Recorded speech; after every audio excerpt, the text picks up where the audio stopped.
Hello សួស្តីអ្នកគ្នាវិលមកជួបជាមួយ admin ដែរខ្ញុំបាទសីម៉ាឬក៏ហៅបានថាប្រុសស្មោះក៏បានដែរថ្ងៃនេះដែរ admin នឹងបន្តសាច់រឿងរបស់យើងបន្តទៀតក៏ប៉ុន្តែដូចជាលើមុនអញ្ចឹងសម្រាប់គ្នាយើងណាដែលមិនតបានចុច subscribe នៅលើ channel របស់ admin ទេគឺសូមចុចឲ្យហើយទៅដើម្បីទទួលបានវីដេអូថ្មីៗនៅពេល admin ក៏បាន upload អីចឹងទៅឥឡូវយើងកុំឲ្យចាំពេលវេលាយូរចឹងមកតាមដានសាច់រឿងរបស់យើងគឺតែម្ដងទៅមិនយូរប្រហែលអាការប្រកួត Senior គុណដៅអីហ្នឹងគឺបានចិត្តមកដល់ហើយនៅសល់តែមួយថ្ងៃទៀតទេពួកគេនឹងប្រកួតប៉ះគ្នាហើយ Lily នៅពេលនោះកំពុងតែពិបាកចិត្តមែនទែនពីព្រោះ ប្លុក ដែលនាងកំពុងតែស្ថិតនៅក្នុងការប្រកួតហ្នឹងគឺប៉ះគ្នាជាមួយនឹង Ere នឹងឯងនៅវគ្គផ្ដាច់ព្រាត់អញ្ចឹងហើយនាងអត់ចង់ប៉ះទេដោយសារតែនាងក៏បានដឹងថាសមត្ថភាពរបស់ Ere គឺមិនធម្មតានៅឡើយទន្ទឹមមកដែរ Ere ក៏ទៅតែម្ដងអញ្ចឹងហើយក៏បានធ្វើការសួរថាមានរឿងអីមែនឡៃណាក៏បានប្រាប់ទៅកាន់ Ere ថាការប្រកួត Senior គុណដៅនៅក្នុងឆ្នាំនេះពិតជាមានមនុស្សច្រើនចូលរួមមែនទែនដូច្នេះហើយអាការប្រកួតចម្បងគឺត្រូវតែមានអ្នកឈ្នះមកពីប្រឡោះបឋមនីមួយៗតែម្ដង Lily នៅវិញនៅតែបន្តបាក់ទឹកចិត្តអញ្ចឹងដោយថាឆ្នាំនេះនាងក៏មិនអាចបញ្ចេញសមត្ថភាពរបស់ខ្លួនឯងគឺពិតប្រាកដបានទេបើសិនជាមានវត្តមានរបស់ Ere បែបហ្នឹង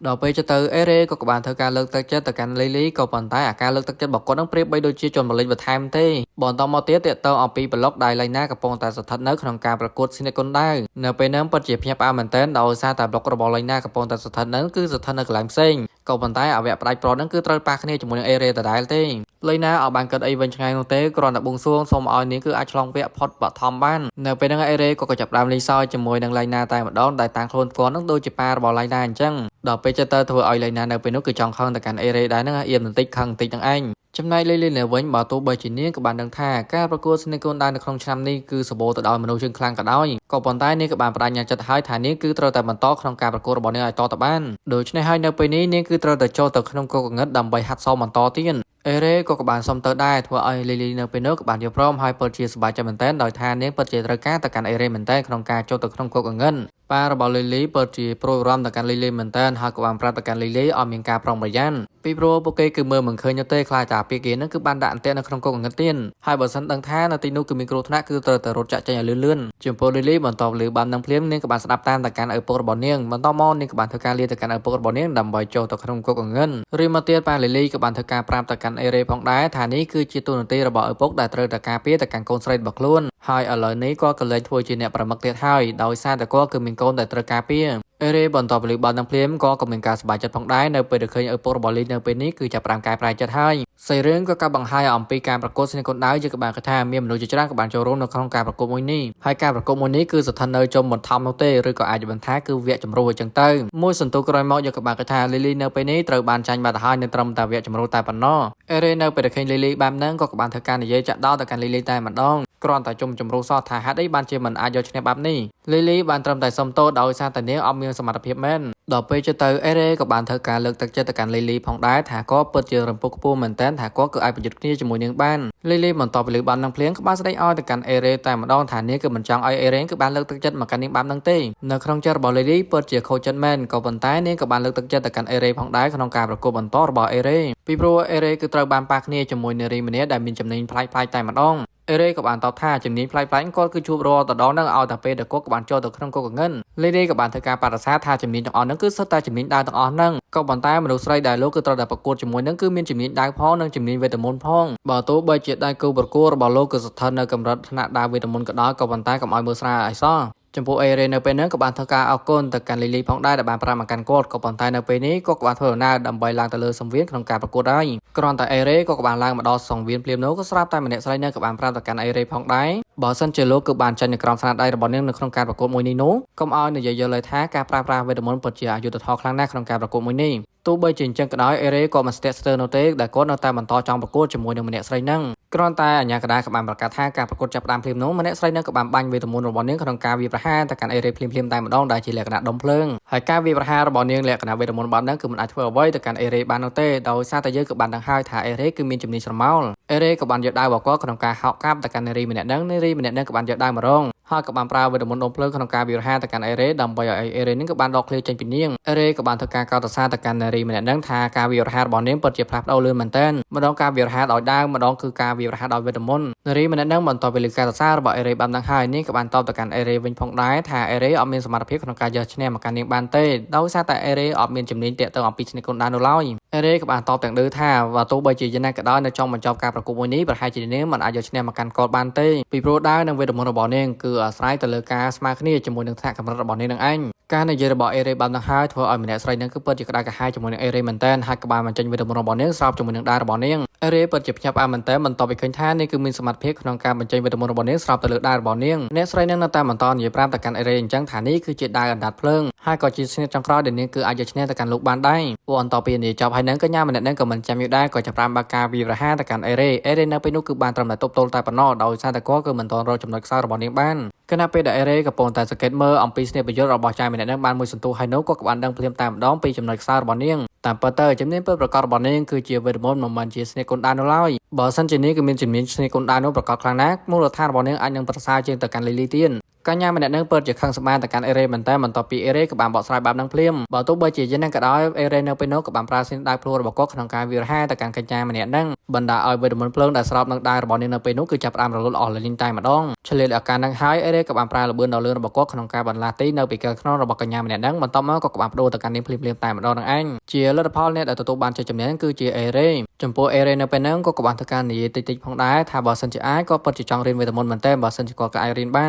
នសាច់រឿងក៏កបង្ហាញពី3ថ្ងៃក្រោយមកយើងក៏បានកថាលីលីនៅពេលហ្នឹងកំពុងតែធ្វើការដាស់ទៅកាន់ឪពុករបស់នាងដើម្បីទៅមើលទៅកាន់អេរ៉េក្នុងការប្រកួតរបស់គាត់ឪពុករបស់លីលីក៏បានតទៅវិញផងដែរថាគាត់មិនទៅនោះទេដូច្នោះហើយលីលីក៏បានធ្វើការលេងសើចទៅកាន់ឪពុករបស់ខ្លួនថាខ្លាចទៅកាន់អបិកេតនឹងតាមមែនទេគ្រាន់តែលើអញ្ចឹងភ្លាមឪពុករបស់លីលីក៏បានប្រាប់ថាកុំឲ្យបំភ័យគាត់ដោយសារតែគាត់មិនបានខ្លាចវានោះឡើយក៏គ្រាន់តែមានអារម្មណ៍ថាអន់ចិត្តបន្តិចបន្តួចបន្ទាប់ពីការពីម្សិលមិញហ្នឹងក៏បានប្រើប្រាស់ស្នេហ៍ដារបស់គាត់ក៏ប៉ុន្តែគាត់គឺសឹងតែមិនអាចប្រើបាននោះទេអំពីស្នេហ៍អ្វីដែលគាត់ក៏បានចេះកាលពីមុននោះលីលីនៅពេលហ្នឹងក៏មិនចាំយូរដែរក៏ចាប់ផ្ដើមធ្វើការគម្រាមក្នុងកាន់ឪពុករបស់នាងដើម្បីទៅមើលការប្រកួតរួចមកទៀតនៅពេលដែលអ្នកទាំងពីរកំពុងតែធ្វើដំណើរដើម្បីទៅកន្លែងការប្រកួតលីលីក៏បានដឹងថាឪពុករបស់នាងគឺគាត់មានបំណងថាចង់ទៅមើលការប្រកួតគឺដោយសម្ងាត់តែប៉ុណ្ណោះពីព្រោះនាងគឺប្រកាសជាដឹងច្បាស់តែម្ដងដោយសារតែឪពុករបស់នាងគឺជាគ្រូក្នុងការបង្ហាត់បង្រៀនទៅកាន់ឡៃណានឹងឯងហើយនាងគឺថែមទាំងដឹងទៀតថាប៉ារបស់នាងគឺពិតជាចង់ទៅមើលទៅកាន់ការប្រកួតរបស់ឡៃណាមែនទែនសេរឿងក៏កាប់បង្ហាញមកកន្លែងសង្វៀននៅវិញយើងក៏បានកថាឡៃណានៅពេលនេះនាងកំពុងតែអង្គុយញ័រជើងហើយភ្លាមក៏ស្រាប់តែអេរ៉េក៏បានបង្ហាញខ្លួននៅចំពោះមុខរបស់ឡៃណាហើយក៏បានសួរទៅកាន់ឡៃណាតើនាងមិនអីទេឬក៏ប៉ុន្តែអាការបង្ហាញខ្លួនរបស់អេរ៉េបាននឹងហើយធ្វើឲ្យឡៃណានៅពេលនោះពិតជាអៀនទៅកាន់អេរ៉េមែនតើអេរ៉េក៏បានធ្វើការសួរទៅកាន់ឡៃណាថាហេតុអីបានជាមានអារម្មណ៍ថាដូចជាមិនសូវស្រួលបែបហ្នឹងឡៃណាក៏បានតបដោយថានេះគឺជាការប្រកួតស្នេហ៍កូនដាវដ៏ធំបំផុតនៅក្នុងទីក្រុង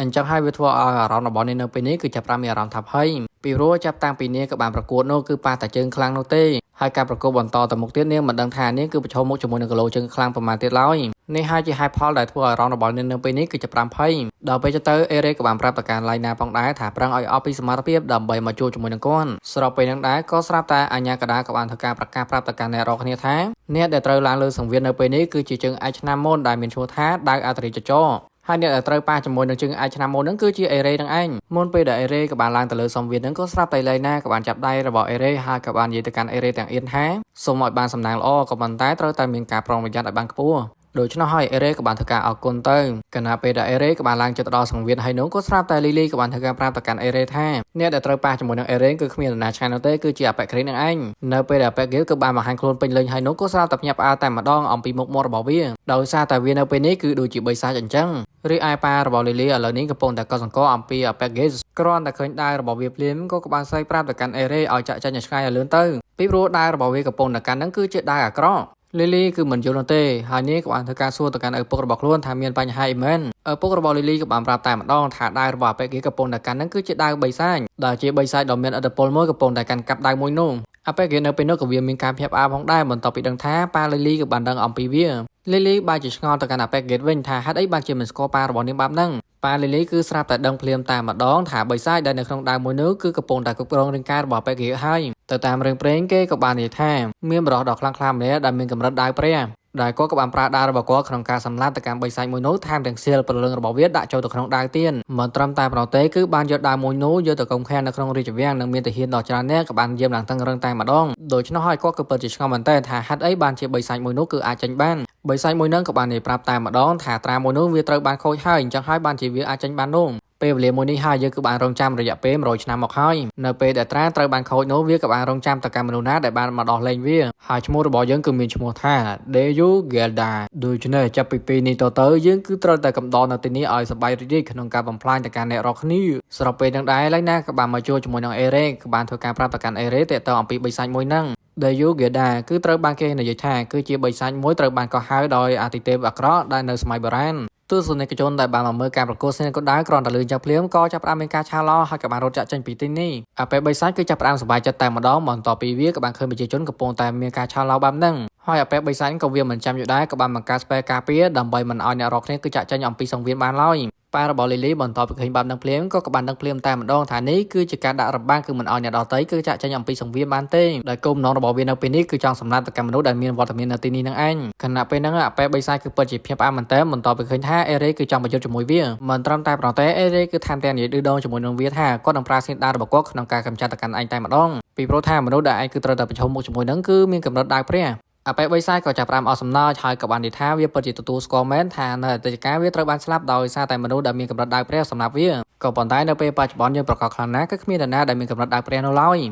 ហើយក៏គ្មាននរណាដែលអាចយកឈ្នះមកកាន់យើងបានទេមានអីក៏ស្រាប់តែអេរ៉េក៏បានធ្វើការឌឺដងវិញតែម្ដងហើយនៅពេលនេះគួរតែលើពាក្យសម្ដីរបស់ឯងទៅដោយសារតែនៅពេលបច្ចុប្បន្ននេះគឺមានកម្រិតដៅព្រះចំនួន2នាក់ឯណោះមួយគឺជាមនុស្សស្រីដែលមានហាសនាមថាជាប្រានាងពីរគឺជាខ្ញុំបើទោះបីជាខ្ញុំអត់មានកម្រិតដៅព្រះក៏ដោយក៏ប៉ុន្តែយើងក៏មានសមត្ថភាពក្នុងការចាត់ការទៅកាន់ឯងបានដែរអាប៉ែបិសាចគឺចង់សើចក៏ប៉ុន្តែសើចមិនតន់ណាដោយសារតែអេរ៉េនៅពេលនោះក៏បានស្ទុះវាប្រហារមកកាន់វានឹងឯងហើយអាប៉ែបិសាចនៅពេលហ្នឹងនៅតែបន្តវាប្រហារទៅកាន់អេរ៉េដែរក៏ប៉ុន្តែនៅតែមិនអាចធ្វើអ្វីបានជាភាសាការបំលាស់ទីឬក៏ល្បឿនរបស់អេរ៉េនៅពេលនេះពិតជាលឿនខ្លាំងណាស់ធ្វើឲ្យអាប៉ែបិសាចនៅពេលនេះគឺចាប់ផ្ដើមភ្លឺភ្នែកហើយអំពីសមត្ថភាពរបស់អេរ៉េថាវាពិតជាឆ្ងល់មែនទែនថាអេរ៉េគឺជាមនុស្សម្នាក់ដែលគ្មានជំនាញស្នេហ៍កូនដៅក៏ប៉ុន្តែស្នេហ៍ប្រយុទ្ធរបស់អេរ៉េគឺប្រៀបបីដូចជាមនុស្សដែលមានកម្រិតដៅព្រះអញ្ចឹងទោះបីជាអញ្ចឹងក៏ដោយរាងកាយដែលយើងកំពុងតែគ្រប់គ្រងក៏នៅកម្រិតដៅព្រះដែរដូច្នោះវាមិនមែនជាបញ្ហាសម្រាប់យើងនៅឡើយហើយក៏បានកាប់ទៅកាន់អេរ៉េបណ្ដោយអេរ៉េនៅពេលនោះក៏បានធ្លាក់មកខាងក្រោមតែម្ដងអាប៉ែបិសាចគឺចាប់ផ្ដើមសប្បាយចិត្តដោយគាត់ថានេះគ្រាន់តែជាកូនក្មេងលេងរបស់វាតែប៉ុណ្ណោះមានអីភ្លាមៗក៏ស្រាប់តែភ្ញាក់ព្រឺតដោយសារតែសភាពរបស់អេរ៉េនៅពេលនេះដូចជាធម្មតាហ្នឹងអ្វីដែលកាន់តែភ្ញាក់ផ្អើលទៀតនោះអេរ៉េក៏បានដឹងអំពីស្នេហ៍ប្រយុទ្ធរបស់អាប៉ែបិសាចបន្តមកអេរ៉េក៏មិនចាំយូរដែរក៏បានប្រើជំនាញស្រមោលរបស់គាត់ក្នុងការបំបែកភាគក្នុងការវាប្រហារទៅកាន់អាប៉ែបិសាចអេរ៉េនៅពេលនោះក៏បានប្រើដាវរបស់គាត់ក្នុងការកាប់យក